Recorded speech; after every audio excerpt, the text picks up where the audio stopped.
ReZero, Side Story, Sunlight on the Water, Part 1. One day, in the early afternoon, it started with a declaration that came out of nowhere. Priscilla, Al, I am bored. You shall commence something that is of my interest. Al, hey, princess. Even a tyrant will be surprised by your opening sentence. I can't keep up with you either, if you don't change the pacing of your speech depending on the situation. What was that? Priscilla, I am bored. You shall commence something that is of my interest. If you are unable to do so, I shall lop your head off. Al, huh? Isn't there no doubt that you're being a tyrant? Al shouted with a muffled voice, holding up both of his hands and gazing up at the sky. Leaning against the iron fence on the balcony, when he stared intently at the magnificent, blue sky, he saw the clouds flow quickly across the wide expanse as they were blown by the wind. Absent-mindedly thinking that tomorrow's weather might worsen right after that, the tip of Al's chin, who was leaning backwards, was pushed by a strong force. Al, da. Whoa. Kya. Just like that, Al's unsupported body half-rotated, using the fence as a fixed fulcrum. Coming dangerously close to being thrown out into the air, he immediately grabbed onto something with his right arm, desperately pulling over the soft and smooth sensation towards himself. Al, that was close. Right now, I was totally wandering on the border between life and death. Priscilla, unfortunately, your crisis is ongoing nonetheless. No, your current situation is more dangerous. Al, While looking at the garden that was located right below the balcony, right as Al breathed out a sigh of relief, he was told that he was in more danger than before. Letting out a silly voice, Al returned his gaze to the balcony. And then, on the other side of the iron fence, he saw the pale arm that he had hastily clutched onto the owner of the arm, smiling sadistically. She was a girl with orange hair, clothed in a red dress that boldly exposed her luscious skin. Effortlessly supporting Al's body with her left arm that was in his grasp, she extended her delicate, pale fingers towards him. Al, princess? Princess. With a more merciful heart, please hear me out. I only have one thing to ask of you, I promise. Priscilla, although it was only for a few seconds, you shall embrace the honor of touching my exquisite, gem-like skin, and sink to the bottom. Al, Kiaa. Along with the cruel pronouncement, the fingers on his right hand were forced off as if they were repelled from her arm. What she did was basically a flick to the forehead, only that she did it on his fingers instead, but the speed and power of the flick was in a different league. A shrill sound resonated, and the force of it sent his whole body airborne, blown backwards with the feeling of floating in the air taking control over his body. While remaining upside down, he was plunged headfirst into a body of water, submerging below the surface. Right now. I feel like Al Summer has fallen into the pond. Priscilla, oh, Schult. You have shown your face at the right moment. Here, I have a desire for tea, so you shall promptly prepare it. It is your job. Do not make me wait. Schult, why yes. Of course. But, Al Summer also looks like he is in trouble. With bubbles floating out from the gaps in his helmet, Al sank down into the rather deep water.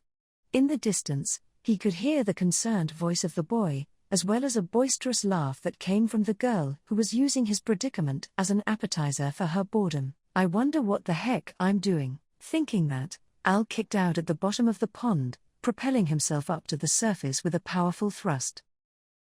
Part 2. At the southwest area of the Dragon Kingdom of Lugnica, this place was known as the Bariel Barony, which was governed by Baron Leip Bariel. Leip, the lord of the domain, had laid down a rule of tyranny that was hated by all of his people. He had also imposed heavy taxes and made excessive labor mandatory, which caused the Bariel domain to be referred to as a penal colony on one occasion. However, during these few months, the bad reputation of the Bariel domain had disappeared into the shadows.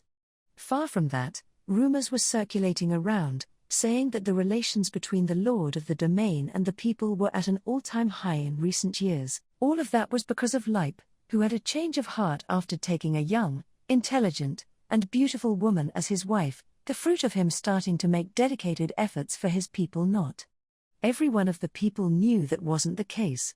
The change had occurred not in his heart, but the lord of the domain himself. Namely, although Leip had been managing his domain, he came down with an illness, so his wife, who became the lord of the domain on his behalf, had improved the domain's relations with her own ability. Since Leip had fallen ill, the fate of his territory was entrusted in the hands of the elegant woman, replacing Leip's position as the new lord of the domain. Her talents were regarded as something that was divine, and she had captured the hearts of the people all at once. Taking the place of the previous lord that continuously exploited his people, was a female lord who administered a reign that supported her people.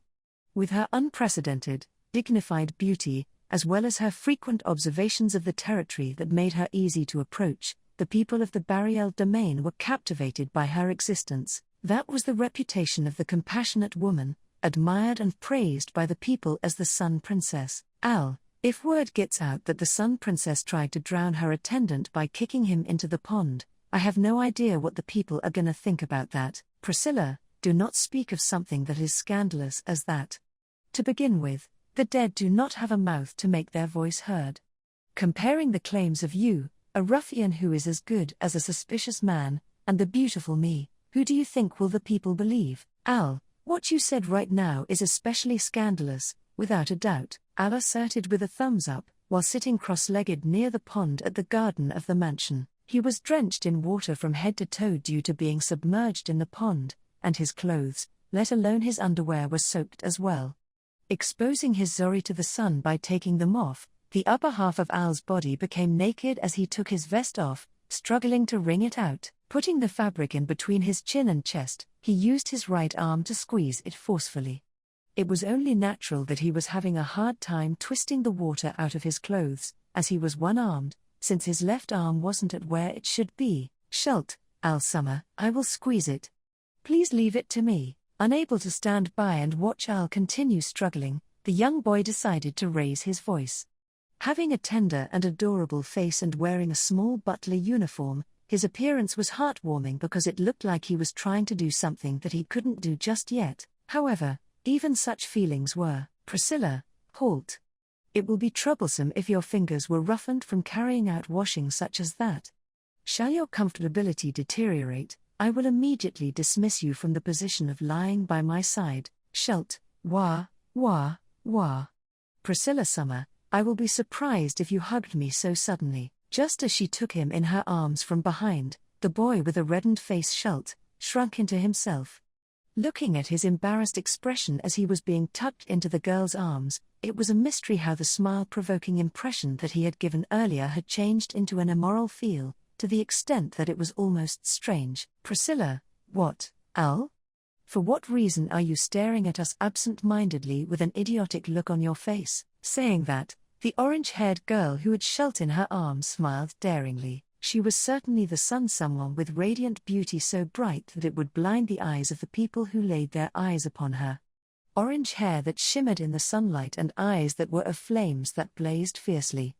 With the engrossing charm that she had, as well as her refined limbs that were exposed without regret, she enthralled the hearts of those who saw her, regardless of if they were a man or a woman. A girl that left an impression so strong, that even her red dress didn't look good enough compared to her.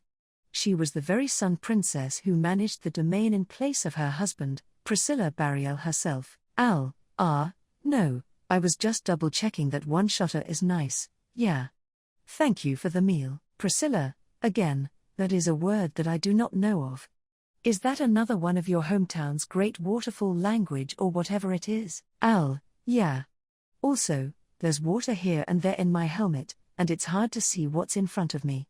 It's like that. Lining up vague excuses, Al put his hand on his helmet, making it ring as he adjusted it.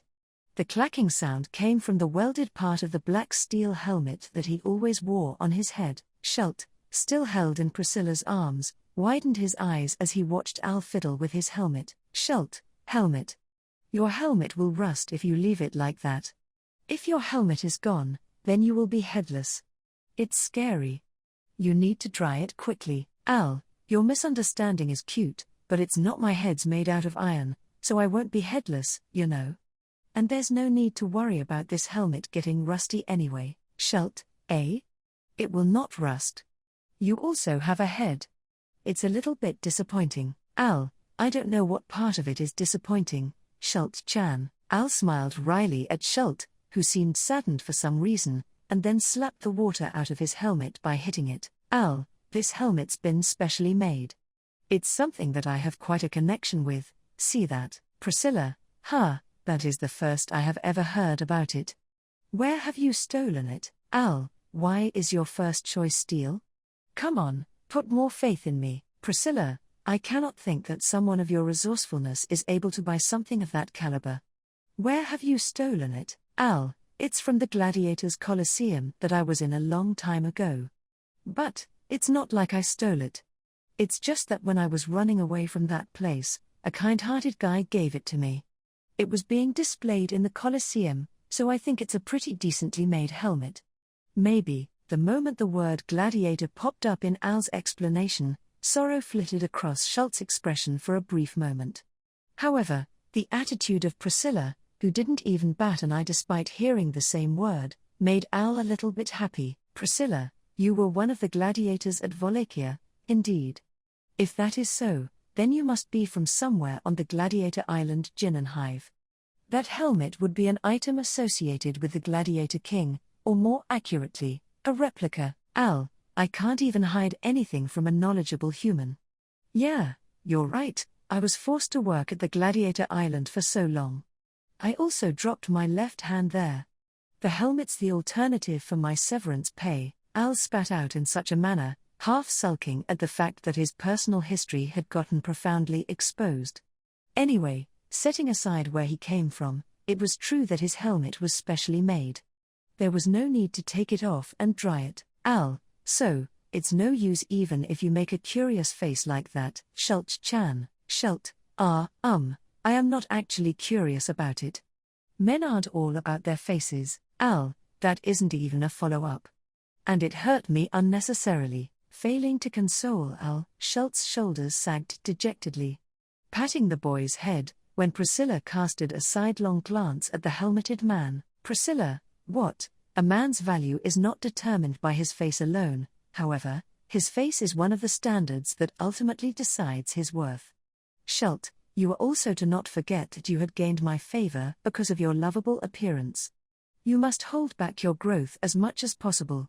Also, I will be unforgiving of any unwanted hair. Al, at least make it an order that he could work out somehow by putting in effort, Princess. Schultz, I will do my best. Al, see.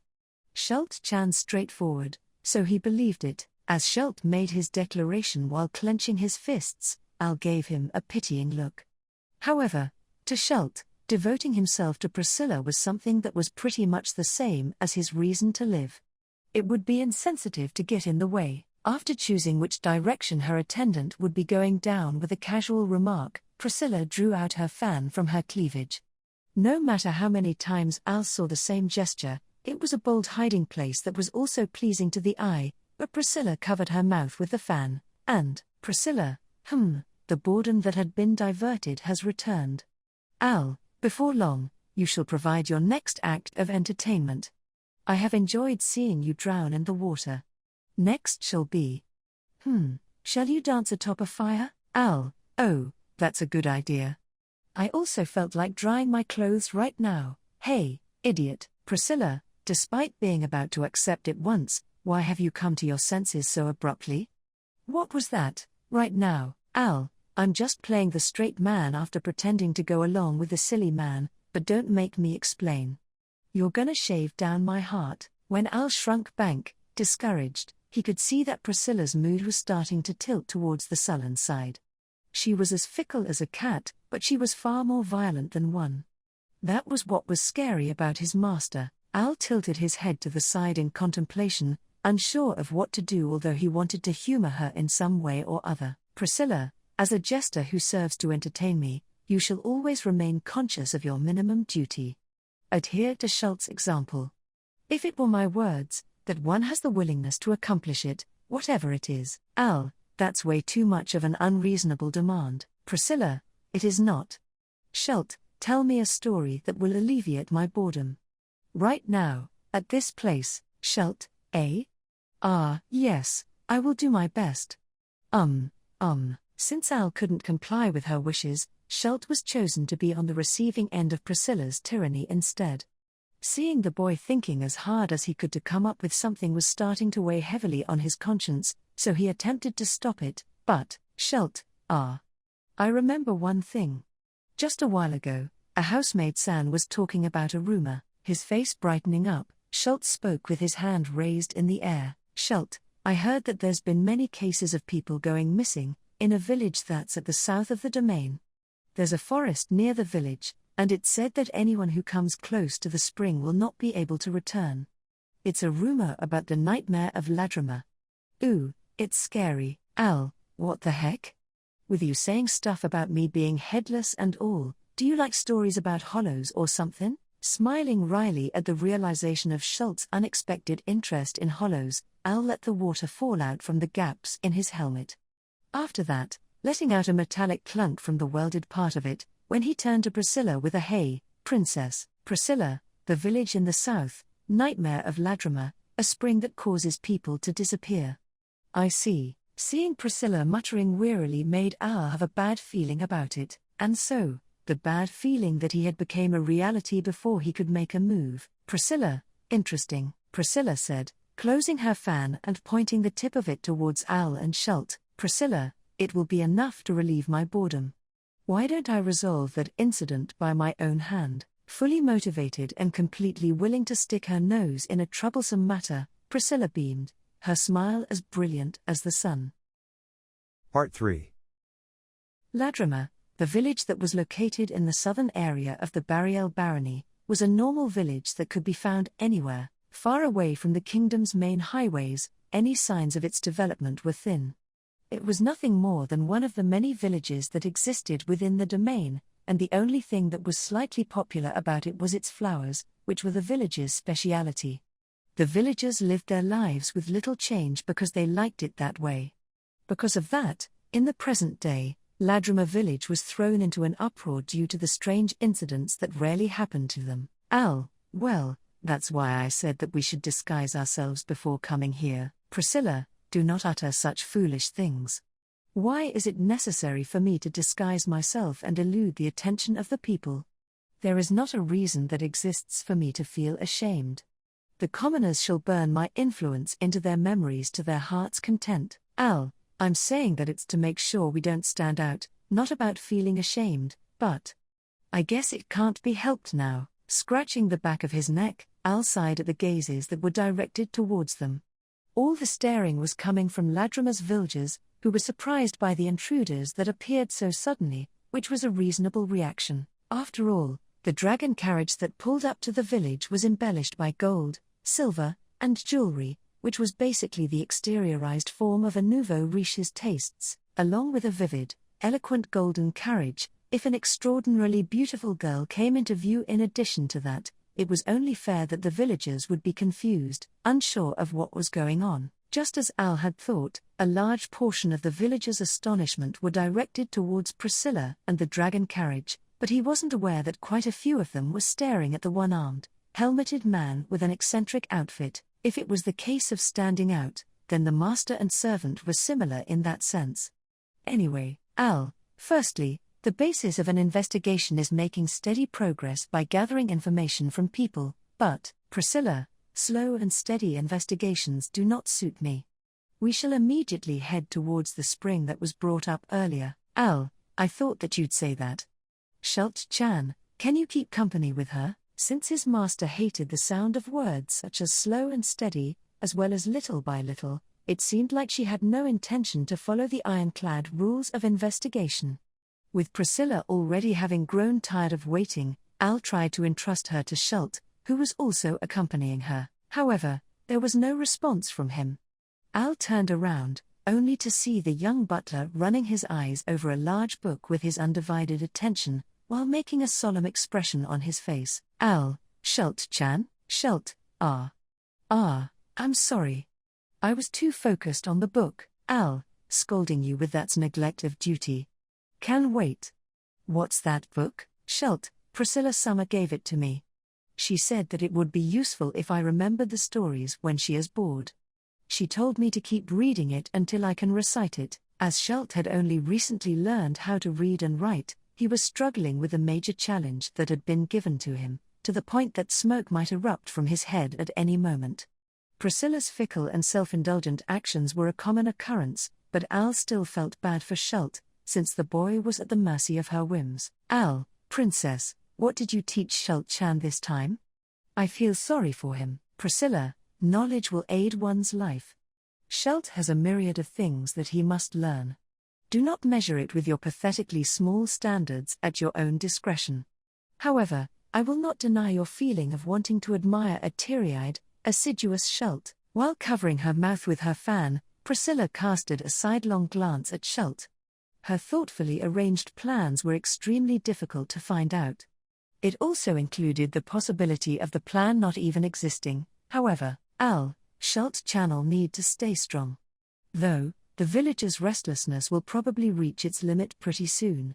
We should really explain the whole thing to them. Priscilla, in addition to that, you will be gathering information from the people slowly but steadily, you are saying? Well, I suppose that is all right. Until Schult finishes reading his book, I shall make an exception and go with you. Priscilla accepted Al's apprehensive suggestion without protesting, much to his surprise. Before she changed her mind, he raised his hand while facing the people who were gathering around them at a distance. Al, sorry for surprising you guys. We aren't anyone suspicious. We might not look like it, but please think of us as something like an investigative team. Recently, there's a couple of incidents that's been occurring around this village, right? We're here to investigate it, gesturing towards the three people in the group, including himself as he clarified the purpose of their visit. The villagers exchanged glances with each other. Putting it honestly, there was no persuasiveness in what he said. Along with his claim that they weren't suspicious, and the investigative team that consisted of a woman, child, and a helmeted man, there were too many dubious points. Al was already prepared for the information gathering to become complicated and arduous. However, the woman by your side. I may sound rude if I say this, but is she the Sun Princess? Al, oh? The person that tentatively stepped forward was a man with short hair with a few grey hairs mixed in, who looked close to being middle-aged. He gazed at Priscilla, as if he was acting as the representative of the villagers' opinions. Receiving his gaze, Priscilla gave a small sniff, along with a humph. Priscilla, not once have I ever called myself with that name. However, it is true that the commoners within the domain have been regarding me fondly as such. If you gaze at my eminent beauty that is identical to the sun, it is a reasonable conclusion nonetheless. Man, oh, just as I thought. The man's eyes shone as he heard Priscilla's words, which were rather excessively self-conscious. And then, his astonishment and amazement having been transmitted to the other villagers, they all kneeled down simultaneously. Man, too, to think that the Sun Princess would actually visit us. We were consulting the surrounding villages about the spring, but, Priscilla, it was passed from one place to another, and it has finally reached my ears. I have arrived at this village in person because of that. Surely, I am able to expect that you will not waste my effort in coming here by feigning ignorance, saying that it is a matter that has been already dealt with. Man, yes, taking control of the villages will within an instant. Priscilla gazed over at the kneeling villagers with satisfaction.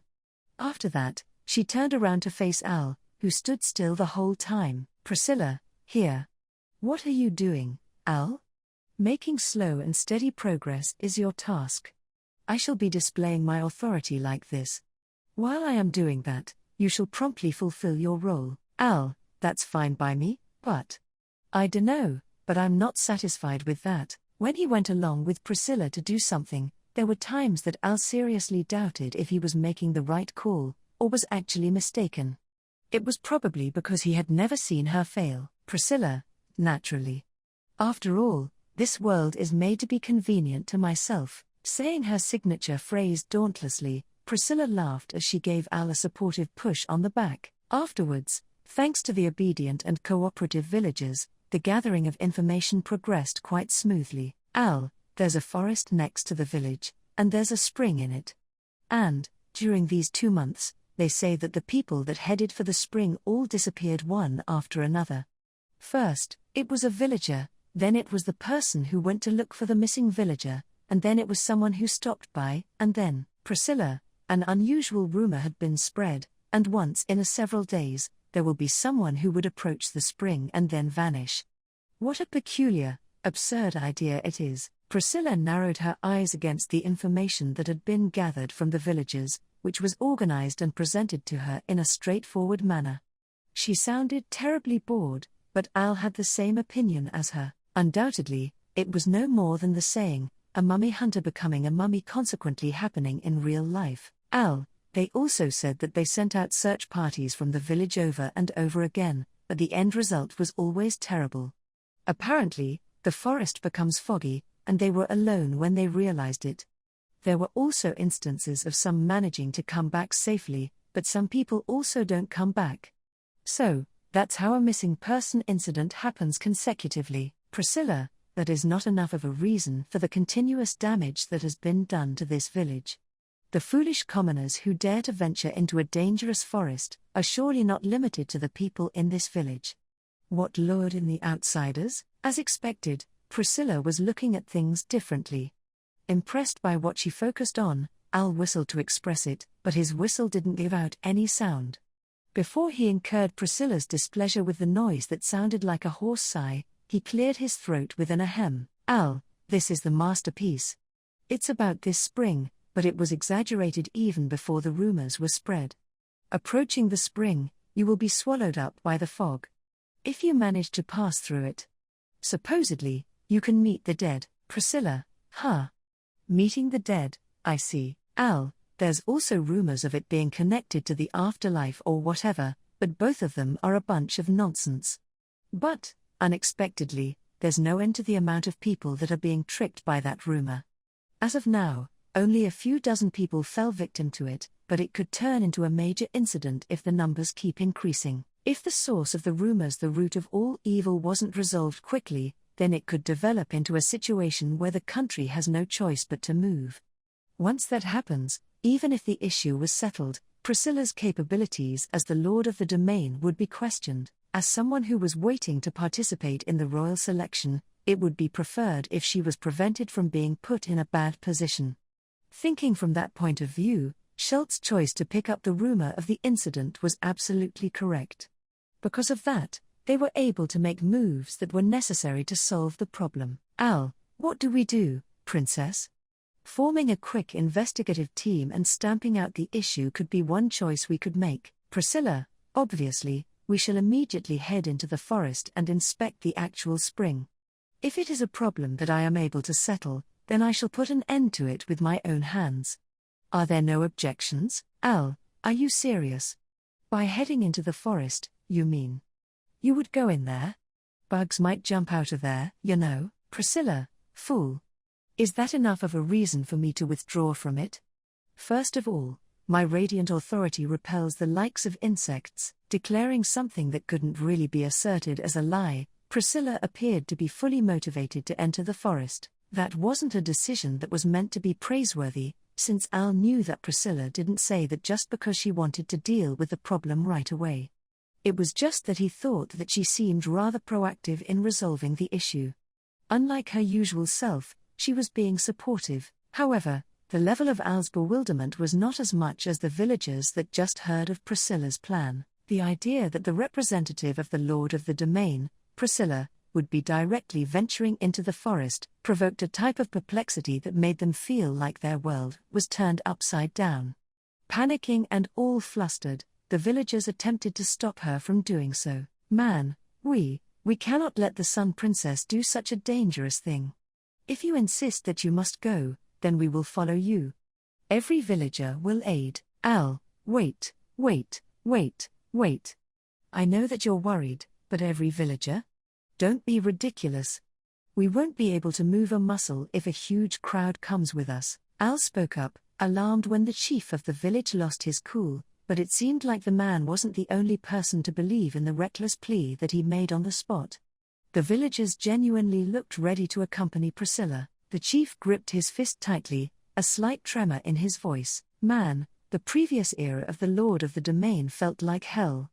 Words are not enough to describe our gratitude towards you, the Sun Princess, who is now governing the domain instead of that lord. At least, please let us be your meat shields, Priscilla. That way of thinking is not bad. You are doing quite well for a band of commoners. Do not forget the loyalty that you are pledging to me. Al, is it the time to be saying that? Priscilla sounded content, but it would only be troubling and burdensome even if they brought along a ton of people who were unable to fight. Using his vocabulary to its fullest extent, Al struggled to cajole the villagers into stopping them from providing their assistance. Al, we really appreciate that you guys feel that way, but there's no point in overloading ourselves with meat shields. The Sun Princess wishes for you guys to stay here quietly, waiting for good news. Priscilla, that is quite a convenient interpretation of my words. Al, the Sun Princess wishes for you people of the domain to remain safe. Hurrah, long live the Sun Princess, villagers, long live the Sun Princess. When Al lifted his arms into the air with desperation, the villagers were enticed into doing the same whilst raising their voice. The situation was being developed way too forcefully, but with this, Al hoped that he was able to put a stop to the villagers' self-sacrifice. After that, all they had to do was hurry up and leave before the villagers came to their senses. Al, let's go, princess. Life is limited, but the possibilities are infinite. Let's go to a hopeful tomorrow. Priscilla, let's go, was it? That is a new word from the Great Waterfall language. I like the sound of it. When Al gently tugged at Priscilla's hand, she followed him without getting angry nor protesting. Behind her, Schult was still grappling with the contents of the book, following them while looking like his head was going to explode at any moment. Priscilla, well then, we shall be settling the situation promptly. Let's go. Using the newly learnt word, Priscilla authorized the departure of the dragon carriage in a good mood. The villagers saw through the gold-adorned carriage's departure, giving Priscilla their 3 rounds of cheers all the while. Part 4. The forest with the spring in question had a peculiar ambience that floated around it, as if it was rejecting any person from entering it, whether it was due to the problem of the spring that was happening, or whether it was something unique to the forest that was there from the start. Whichever it was, there was no mistaking that something malevolent was permeating the area. Al, well, we're ignoring that and trespassing on the forest without hesitation, though, Al muttered out calmly, while treading on the grass that peeked out from the ground and straining his eyes at the overgrown trees. Several dozen minutes after departing from Ladrima, the group of 3 had arrived at their destination, and had already begun their investigation whilst trampling on the ground. Of course, they couldn't ride through the forest in the dragon carriage, so the inspection was being conducted on foot. Al walked at the front, using his blue dragon sword to make a path by cutting down the greenery that blocked their way.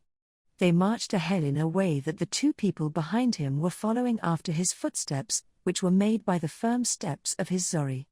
Anyway, Al, wasn't it better to leave Schult-chan at the dragon carriage, together with the driver? Turning his head to the side, Al spoke to the 2 people behind him, Priscilla, who was boldly heading further into the forest with her high-heeled shoes, and Schult, who was timidly tagging along while linking arms with her. Upon hearing those words, the look on Schult's face morphed into an apologetic one. On the contrary, Priscilla glowered at Al. Priscilla, fool. If Schult had been left at the dragon carriage, then I cannot see the point in bringing him with us. I am able to discern that you wish to be alone with me in the dark, but you think too much with the lower half of your body. Al, I didn't make that suggestion out of immoral thoughts. It's made out of the purer upper half of my body. Schult, it's all right. I will do my best so that I will not inconvenience both of you. Ah. I will fall down. Ma. I endured it. Priscilla, well done, Schult. I shall praise you for that. Unlike Al, who had gotten his suggestion brushed aside, Schult looked delighted, complimented by Priscilla after nearly tripping over. It wasn't like he was jealous. Perhaps, maybe, rather than that, the slow pace they were walking at and the tense atmosphere was a larger issue to him. The uproar about the spring didn't draw too much of his interest, but he was getting stressed by how sluggish and leisurely they were being. Al, why don't we just torch the forest? That way, it'll be quick and easy 'cause the spring will also evaporate. Priscilla, The number of foolish statements that you make have been increasing more than usual, Al. Firstly, how will you make up for it if you settled the incident using that method? That is as good as defeat, Al. Is it a problem of winning or losing, Priscilla? Everything will be, if one regards it as such. Since losers continue being defeated without recognizing that, the belief that they will lose before the match even begins is ingrained into them, Priscilla asserted fiercely, crossing her arms with A to begin with. Priscilla, I am also fond of flames. Burning objects makes me excited. However, setting the forest on fire just because there are people who approach the spring. That is a lowly, wretched reason for the wildfire it would cause. How preposterous, Al. What I don't understand more than that are your preferences. But, okay, I get it. I'll go back to cutting down the plants. Instantly deciding that it was meaningless to oppose Priscilla's views, Al focused on creating a path they could walk on with his blue dragon sword. The road to their destination was a trackless path. The forest was so dense that he could understand why many people went missing, but it also made him wonder if the reason why they were disappearing was unrelated to the spring. There was not much of a reason for one to enter a forest that wasn't that big. Although, that was only fair because it didn't even meet the requirements of having a path so that people could pass through. Priscilla, tempted by the forest's spring, I see. What a hackneyed tale, Priscilla spoke out from behind, sounding like she was trying to stifle her boredom. Hearing that, Al agreed with a yeah. Al, apparently, the first person that went missing saw some magnificent light that danced in the forest. They were led by it, and went after it without thinking.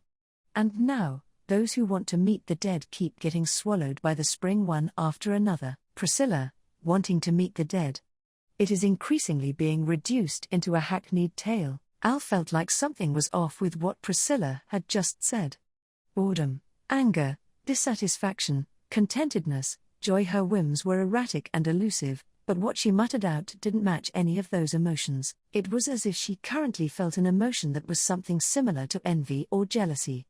That was what he thought. Al, princess, you don't have someone you wanna meet? Priscilla, I have no idea. Recently, the only person I am familiar with who has passed is my beloved husband. Al, he's not dead yet. Looking from an outer point of view, he's just under medical care. Priscilla, he even leaves the care of his excretory system in the hands of others. That is surely the equivalent of being dead. Al could no longer see any strange indications in her attitude, which wasn't even trying to hide her disgust. Ignoring it and shrugging his shoulders, he looked at Schult, who had remained quiet during their exchange. Perhaps, the topic he and Priscilla had spoken about was upsetting for a boy that was young as Schult.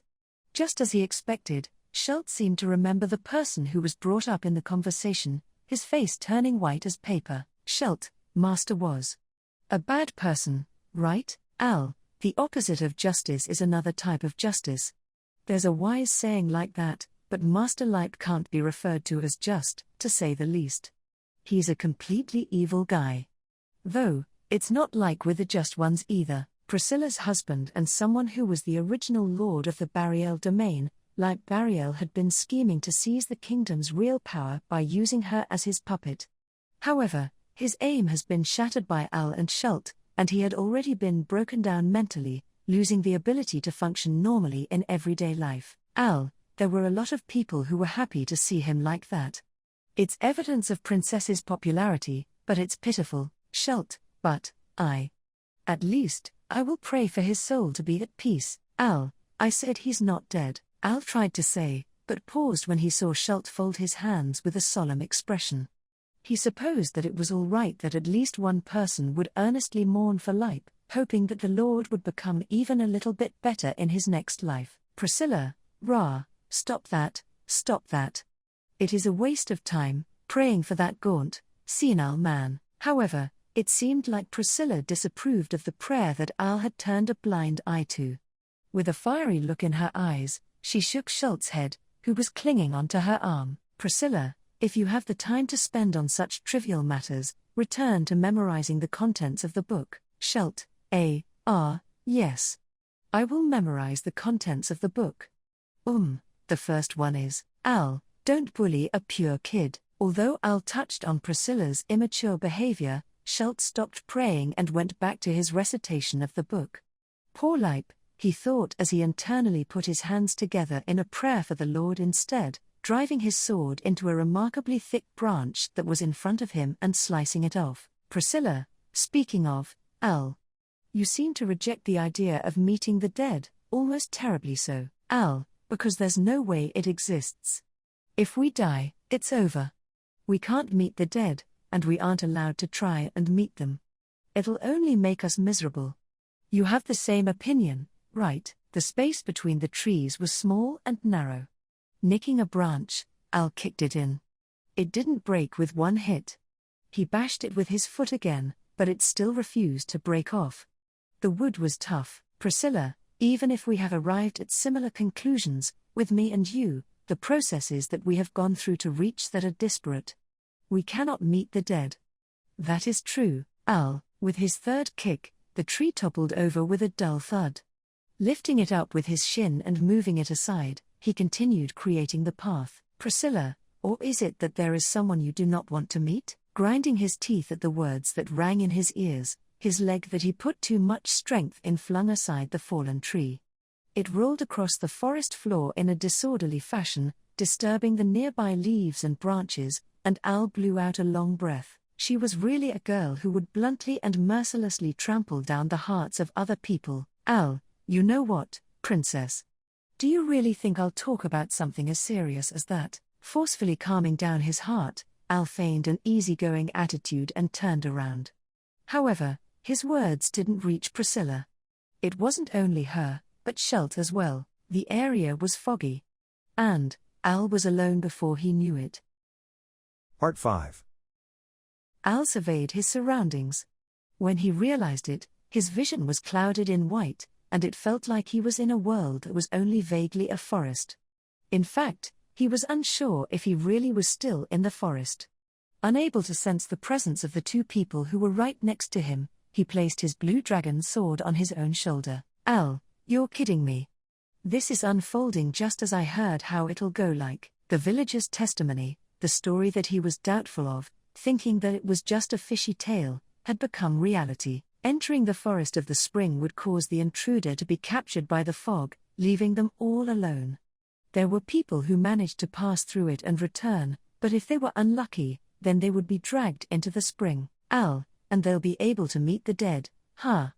Sorry, but that doesn't make me happy. Depending on the person, it might be worth taking the risk of going missing for that, but reuniting with the deceased only made Al feel like it was uncanny. Al, instead of that, I'm happier if I could accidentally touch Princess under the cover of the fog. Prioritizing his ulterior motive over the sacred mystery of the spring, Al reached out his blue dragon sword and parted the fog.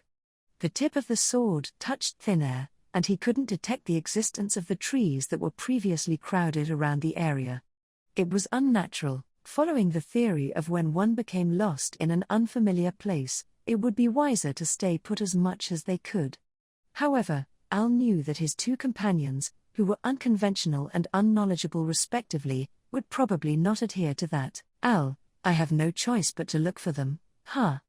Give me a break. Breathing out a sigh at the situation where he had no choice but to actively move around, he slowly advanced into the fog. Fog being attributed to a sign of misfortune was an idea that was accepted in every part of this world. The kind he was surrounded in was different from the fog that would be primarily thought of as a bad omen, but it didn't lessen its eeriness. Raking away at the fog that was so thick that he could feel it, Al strained his ears, seeking to meet up with his two companions. He was reluctant to call out to them because of his instinct. Somehow, he had a bad feeling about it. It was.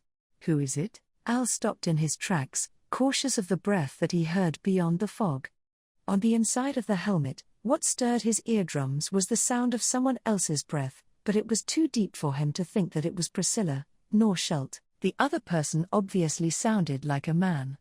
None of his company matched that description. With tensions running high, Al braced himself. In front of him, he could hear the faint sound of footsteps drawing near. Heading towards him expeditiously, surely, there was no way that the deceased would actually appear. I found you, traitor. Al, as Al shuddered, An old man with a robust physique broke through the fog, appearing before his eyes. He was a white-haired elderly man who wore well-tailored clothes, and had eyes that were murky with ambition. He was someone that Al recognized. Eyes boiling with hatred, the man glared at him. "You are Al." I said. "He's not dead." Before the man spat out his rage, Al directed a slash at him that diagonally cut him down. Unable to react in time to the sudden act of violence, the old man received the full extent of the blow. Then, the man simply dispersed into nothing as he fell on his back, melting into the fog without leaving a single trace behind. Watching the man disappear, Al lifted up his blue dragon sword while breathing heavily. There were no bloodstains on its blade. "Al, hey, so it's really a fake story. At least bring the dead to me." The dead, at the sudden appearance of the old man who had been recently brought up in a conversation, moreover, who was still alive, Al expressed his anger towards the sloppy and careless supernatural phenomenon. No matter how he looked at it, what just happened was way too realistic. It probably wasn't because it decided to listen to Al's opinion, but as he kept on ranting, multiple shadows emerged around him, switching places with the disappearance of the fake light. A huge man who was armored from head to toe, a black-clothed man who held a long katana, a half-naked, smaller man who had blades fused to his fists, and there were also others that Al could recognize. He let out an involuntary sigh. "Al, an assembly of fellow gladiators is fine by me, but what the heck? Did you guys die without me noticing?" There was no response. Instead of that, the black-clothed man lashed out his weapon, drawing a horizontal line. Al immediately closed the distance, crouching down to avoid the silver flash of the blade. He had challenged that one strike thousands and 10,000s of times. His body remembered what was coming. Meeting the knee that followed after the first strike with his own sword, Al skewered his opponent the moment he lost his footing. The huge, armored man had the habit of raising his arm whenever he executed a powerful technique. The smaller man distanced himself from those who flung themselves at him while expecting to die, fearing the damage that could be done to him. Nothing had changed. In fact, they were worsened in terms of quality. They're not faithful enough to the original. Carving through the torso of the large man who raised his arm, Al threw the blue dragon sword at the place where he knew that the smaller man would retreat, seeing that he refused to come any closer. Spewing out fog instead of blood from where they were fatally wounded, the impostors of his old friends vanished. The next one that appeared wasn't a gladiator. However, Al recognized his face as well. With all his gratitude, he swung his sword. "Al, thank you very much for the farewell gift." He sliced through the neck of the gatekeeper, the person who had given the steel helmet to him as a parting gift when he escaped from the Colosseum. Watching the leering smile dissolve into the fog, Al confirmed that he repelled the second wave of enemies. "Al, goddammit, making me do something that leaves a bad taste in my mouth. Everyone was alive when I ran away from there in the first place. It's only Gidget that I killed." Just as what he did to the imposter, Al had killed Gidget by skewering him in the stomach. If that was it, then it could be said that he certainly did meet the dead. "Al, smells fishy." "Well, it's out of the question if you can't pick who you want to see. It would only perplex the person who went to meet the deceased, if the people they were previously affiliated with were haphazardly summoned left and right. To begin with, the living were also appearing, so the preconditions of meeting the dead had already fallen apart. Al, though, I'm dealing with the rumors in order. Is the afterlife the next thing I'll be debunking if things go on like this? In that case, he predicted that the name Al would be put on the list of missing people. The requirements for that would be him being killed by the fog that he encountered moments ago, or having a separate, unpredictable event happen in the same area. Al, seems like the third wave arrived while I was talking about that. As Al assumed a stance with his sword held firmly in his hand, fed up with the whole thing, the fog in his sight began squirming around. The silent, swirling fog weaved itself to form a shape, molding it into the existence of a new being. By now, he wouldn't be surprised no matter who came to him. That was what he thought. However, the being that was supposed to be constructed by the white fog was pitch black to the point that it completely filled up his vision, slender limbs that were cloaked by the color of darkness. The churning fog was engulfed by the jet black shadow that expanded vehemently, losing its original form and causing the world to be overwritten with ease. What was replicated was a forbidden being who shouldn't have been there. A hoarse breath escaped from his lungs, and Al became aware that he was pinned down and rendered useless. He had realized that this fog replicated the people that its target had some kind of connection to, whether they were dead or not. However, this was breaking the rules. This transcended life and death. This was a blasphemous act against everything that ever existed. Unexplainable, vicious fury flared up from within Al, making him let out a shout that was driven by his raging emotions. He had to obey the voice that inspired his willingness to act, kicking off the ground and cleaving through the shadow in front of him, using every last bit of his strength. That was what he needed to do. Despite that, his shout of determination rang shrilly, the foot that was supposed to kick the ground trembled, and the sword that he was planning to hack into the enemy with had slipped out of his loosened grip, falling down onto the floor. He couldn't move. He wasn't able to move. It was impossible to do so, because it was hopeless. Thousands, 10,000s, several hundred millions of tries. Even with all that, it was futile.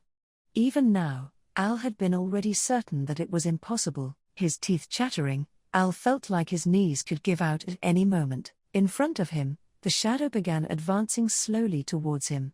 The black-clad being was wearing a dress that was of the same color as the darkness that hid her from the world. The hem of her dress swayed in the shadows, and her thin arms were lifted up while straightened. He saw every one of her delicate, supple fingers. Silent, tender, and loving, they reached out for his defenseless neck. He would be at ease if she touched him. He would be at ease. That's why. The sudden jolt of terror caused Al to crumple to the ground, landing squarely on his bottom. Just like that, the inadvertent petrification of his body had worn off. Doing everything he could to pull back, he attempted to distance himself from her. Top. I'm. His voice cracking, Al's shout refused to manifest as one. The shadow didn't pay attention to his rejection, closing the distance that he had just widened, walking up to him and persisting in laying her fingers on him. Al was on the verge of letting out a scream of despair, but, the next moment, the shadow's chest was pierced by a crimson, lambent sword from behind. While he was taken aback by the sight that was unfolding before him, a blinding light emerged from where the blade had struck immediately after. A red and white refulgence swelled up one after another, and the darkness that was made out of the fog burst into flames instantaneously. Her whole body was fully blanketed in fire. How frivolous! In the end, a counterfeit is nothing more than this. Beyond the fog that was evaporating into a scarlet blaze, the voice of the bored-looking girl reached Al's ears.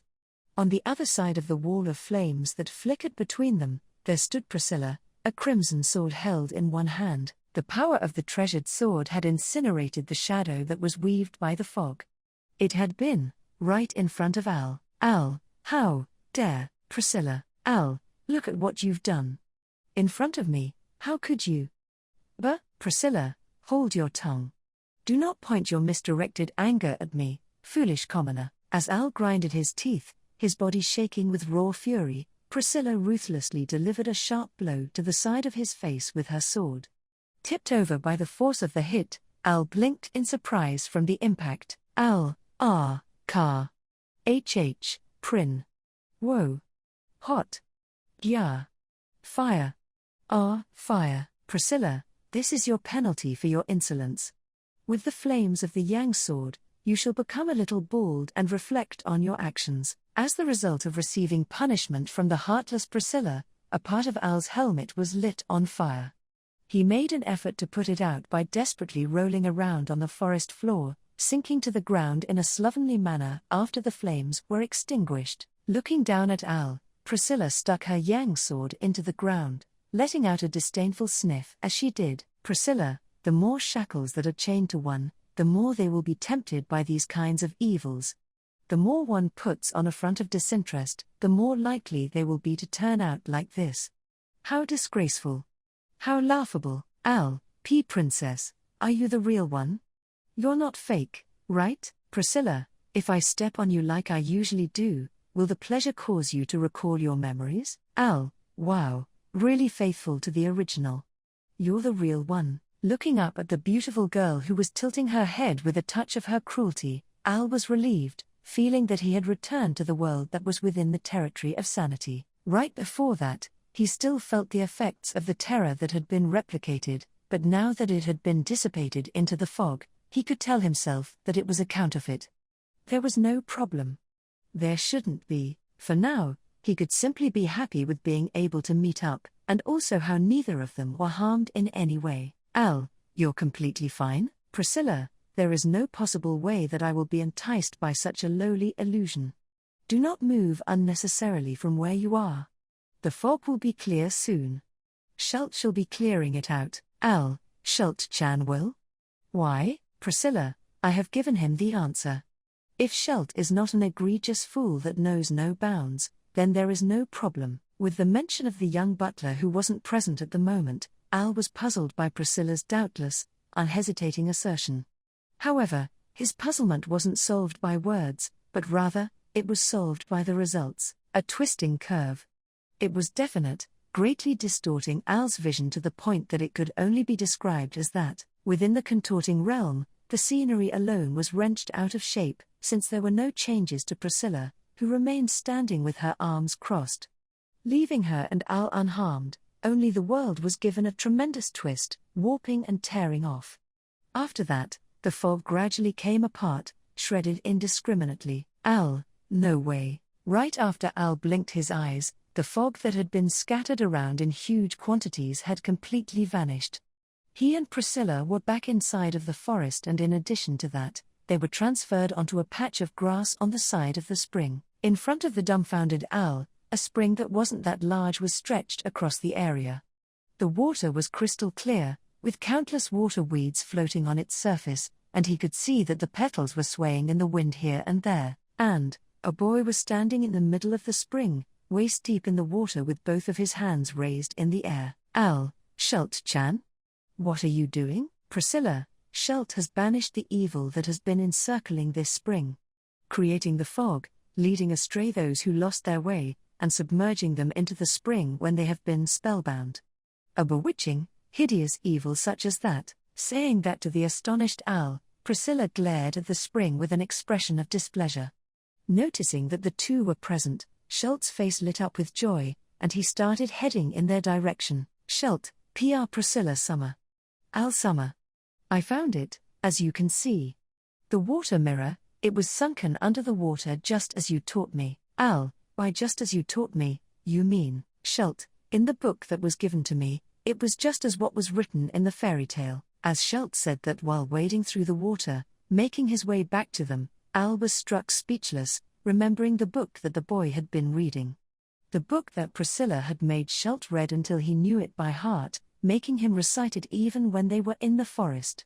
The book was about Priscilla, springs, lakes, and the edge of the water. Near those places, there are an abundance of anecdotes such as this one. If that is so, in areas of water where its flow is concentrated into one place, mana is prone to piling up in there.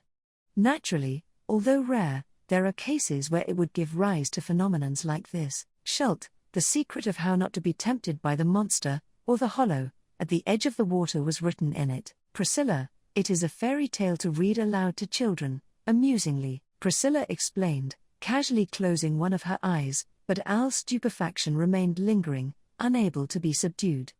That meant that she had already discerned the truth of the spring, right from the very moment where she caught wind of a part of the rumor. Schult, Priscilla Summer, this is the water mirror. I broke it, and the fog disappeared. Jumping out of the spring, Schult made a dash towards Priscilla, even though he was soaked to the bone. In front of her, he handed over a faintly white, translucent crystal to her. That was probably the water mirror. Priscilla, well done. I shall praise you for it. Schult, thank you very much.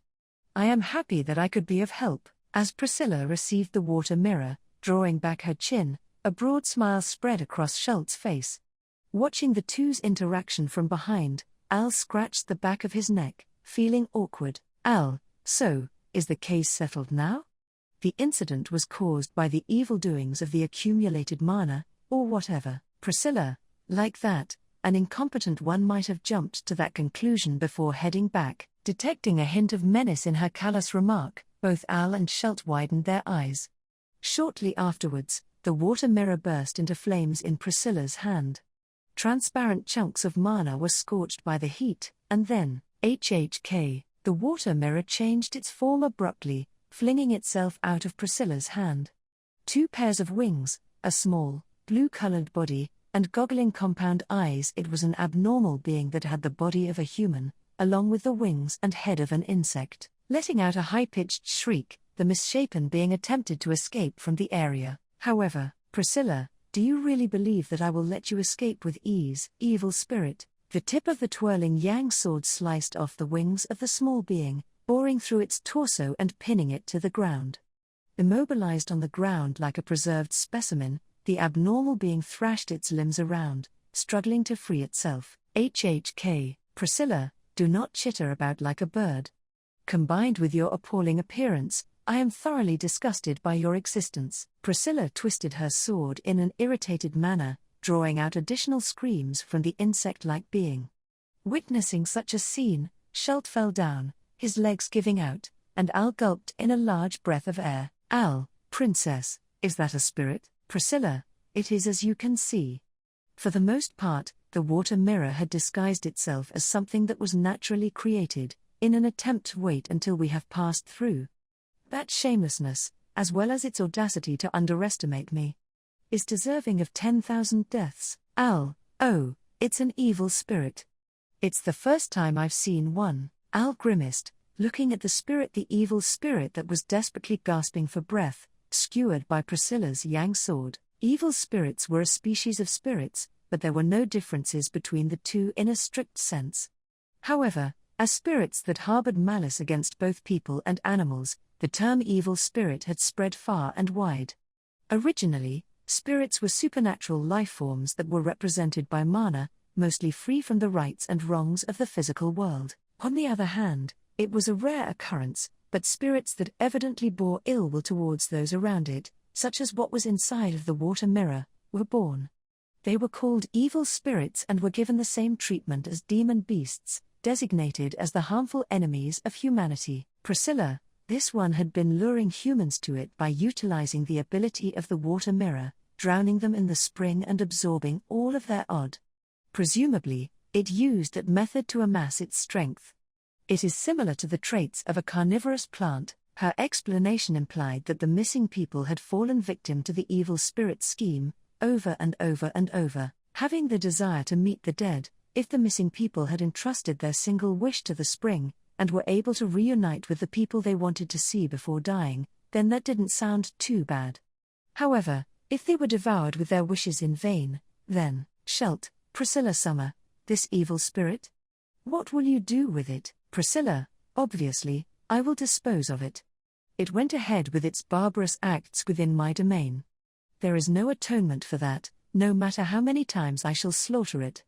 Yet, I am benevolent and generous. Since although it is deserving of 10,000 deaths, I shall be settling it with only one. Schelt seemed to hold a small amount of sympathy for the evil spirit that was letting out anguished screams of pain. In spite of that, Priscilla simply paid no mind to his pity. Perhaps the evil spirit had found a ray of hope in Schelt's behavior, as it stopped its thrashing limbs, lifting its neck so that the boy could see it, starting to cry out as if it was making a desperate appeal.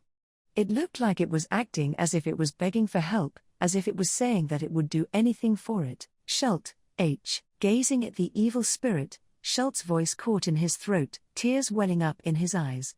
Even with him glancing over at her while being at a loss for words, Priscilla's blood-red eyes did not waver even in the slightest. And then, before unnecessary friction was created between the girl and the boy, Al interjected. Al, imagine this. I did it on impulse. I won't do it again. I'll turn over a new leaf. Even if it's trying to tell you that, Schelt, Al Summer, Al, you heard it back in the village. The first victim was led by a swaying light inside the forest. That means, this guy has been targeting humans from the very beginning. Evil spirits were evil spirits, their nature wouldn't warp into something else so abruptly. There was no reason for their malignity either, as they were purely an enemy against humanity. Because of that, there was no need for sympathy, nor compassion. Priscilla, at most, you shall gradually burn to death. With that, it shall be the repose of the souls of my people. When Schult fell silent from Al's words, Priscilla openly declared as such, concentrating her power into the Yang sword. Following her will, the blade of the Yang sword began to emanate a red-hued light. The brilliant, blazing flames snaked towards the edge of the sword, incinerating the evil spirit's tiny body. An ear-splitting screech was released. However, the shriek was eventually swallowed by the flames, fading out slowly and surely, disappearing cut off without any warning, never to be heard again. That was the final act for the consecutive cases of missing people, the nightmare of Ladrima. Part 6. Al, from the bottom of that spring, I heard that the bones of the missing people were found one after another. Most of them were turned into piles of bones, but they say that they'll somehow be able to tell apart who were the accessories that the victims were wearing. A few days after the incident with the spring was resolved, Al passed down what he had just heard to Priscilla. They were on the balcony at the second floor of the Barriel mansion, during their tea time that was between their working hours. Priscilla, who was drinking the tea that Schult had made for her, frowned at the report from the man that appeared in front of her. Priscilla, that spring? What are you talking about, Al? It's the after-story of the evil spirit-related things that happened very recently. You sound like you forgot it for real and it's scaring me. Priscilla, spring, evil spirit. Ah, you are talking about Ladrima. Do not unearth a topic that has already lost my interest. You will make me wonder what is happening. Al, is it my fault? Was it my fault? Okay, I'm sorry. Apologizing to Priscilla, who looked both disinterested and dissatisfied, Al sat down on the side opposite to her. A slightly warm breeze was weaving through the balcony, and the weather was fine to the point that the warmth of the sun could make him drowsy. Priscilla put back her cup on the table, sniffing at Al's lazy attitude. Priscilla, to begin with, how can you unearth a story that is already over, in that deplorable state of yours? Just to let you know, you played a lesser part than Schult during that day. Al, stop. 'Cause I can't deny that. You forgot the whole incident, but you remember that. It was hard to forget the truth of him being trapped within the water mirror's illusion, becoming a hindrance to his companions. Al's face reddened inside of the helmet as he was forced to recall the memory of it, pointing a finger at Schult, who was refilling the teacups. Al, really, why didn't the water mirror's trap work on you and Schult-chan? I can understand why it didn't work on you because you're off the charts, but Schult-chan's just a Shota. Schult, yes. I am just a Shota. Al, sorry to say this while you look embarrassed, but Shota isn't a word that's used to praise someone. As Schult laughed shyly, Al patted his head to the point that he was messing up his hair, moving his face closer to the boy. It was as if he was asking for the key to breaking through the illusion, which Schult responded by dropping his gaze to the floor. Schult, I didn't do anything special. Before even that, what illusion? Al, we're starting there. Priscilla, it is not a difficult topic. It is just that Schult did not have a deceased person that he wished to meet, nor did he feel like he had to put on a facade and conceal his desire to, because he does not have anyone that he seeks to reunite with. Firstly, his precondition of falling victim to the water mirror's illusion varied from yours. Stealing back Schult from Al, Priscilla put the boy in between her cleavage. While looking at the enviable sight, Al narrowed his eyes, mulling over the contents of Priscilla's clarification. The reason why Schult wasn't caught in the illusion was because he didn't have the happy memories to fulfill the requirements of being trapped in it. Being an orphan, Schult was found when he was on the verge of death, and he didn't have any memories of his family, nor did he have any memories of joyous days from before he had been taken away by Priscilla.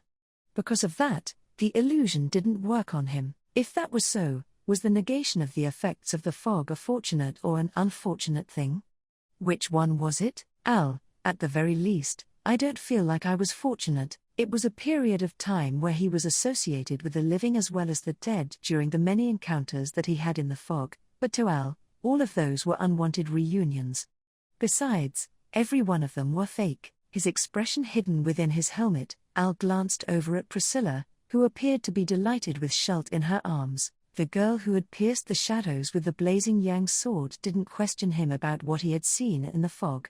Of course, she probably didn't even remember what she had burnt, although Al understood that she wasn't being considerate or anything, that it was just the result of how she ought to exist. He found solace in her attitude, feeling gratified by it. "Priscilla, what is it, Al? Staring at me? You cannot exchange positions with Schult." "Al, it's true that I'm jealous, but I'm not looking at you because of that. By the way, you really didn't see anything in the fog?" "Priscilla, disappointingly, the only person I am familiar with who has passed is my beloved husband." "Al, I said he's not dead. Even though I met him in the fog.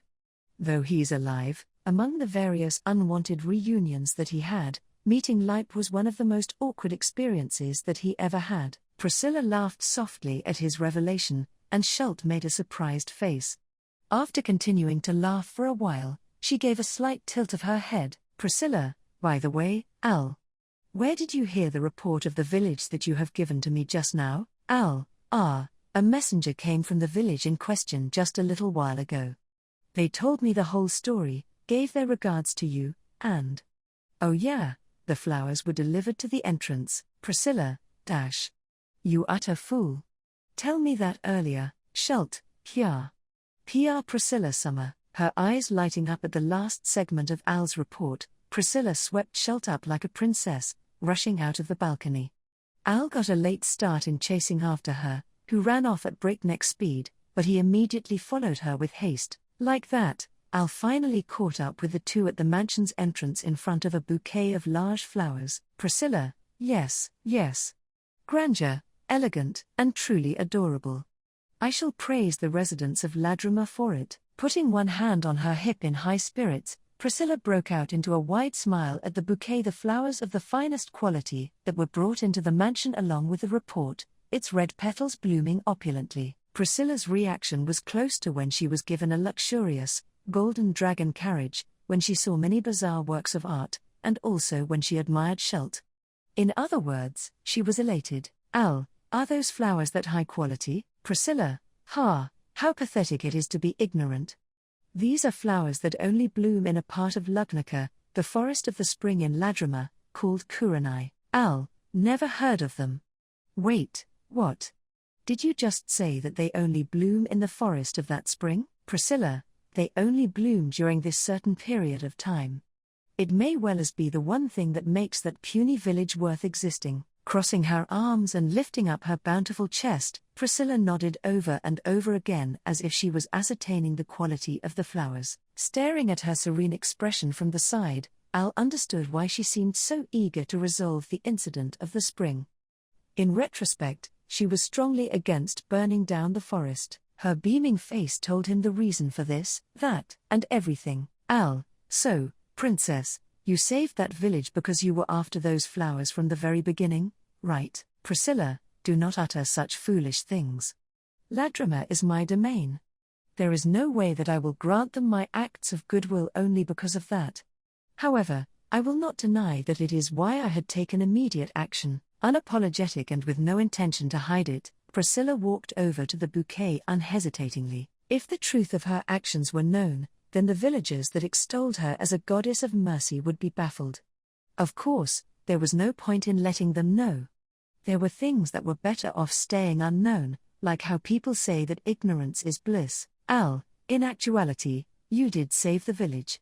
Even if you were prioritizing your personal desires, because Priscilla wanted to adore the large, red-hued flowers, the actions she took to do so saved the village, and it ended up leading to the villagers giving her their support.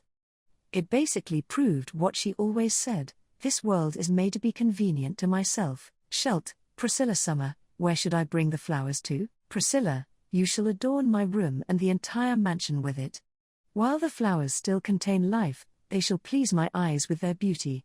Do make sure to treat them attentively so that they do not wilt." "Schult, understood. I will do my best." Following Priscilla's orders, Schult ran off in an effort to gather all the vases in the mansion. After watching the young butler's departure, Priscilla noticed Al's presence, and, "Priscilla, Al. What are you doing? If you have the time to stand there and do nothing, go and be of assistance to Schult." Assume that every one of these petals are worth at least 2 times more than your life. Al, you're being too harsh, princess. With Priscilla in a good mood, in high spirits, and her tongue being as sharp as ever, Al let out a shameful, wry laugh at her razor-sharp words, and then, before his butt was kicked by the crimson girl who had the red flowers behind her, his cruel and compassionate master, Al rushed to take part in the preparations of carrying the bouquet of flowers into the mansion.